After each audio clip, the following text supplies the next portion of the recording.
Produce from all over the world passes through this warehouse. And since the invasion of Ukraine, much of it is getting more expensive. JJ Foods is a wholesaler, so price rises here will reach all of us eventually. And the boss has never seen anything like it. I'm 25 years in the company. I've never seen as many price increase letters from our suppliers in my life. Early part of the year, we were aware of the energy price increase, so that had the impact. Obviously, the war in Europe is not helping either.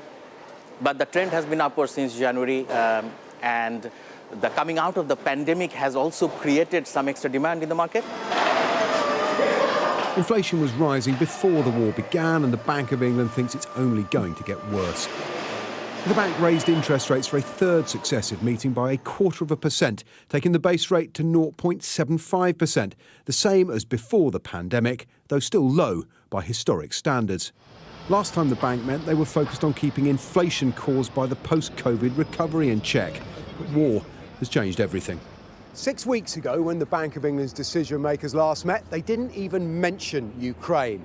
Now, they've taken an unprecedented step into politics by condemning the invasion, which will fundamentally affect the economic outlook for all of us, causing inflation to reach at least 8%, possibly higher, last even longer, and intensify the squeeze on household incomes.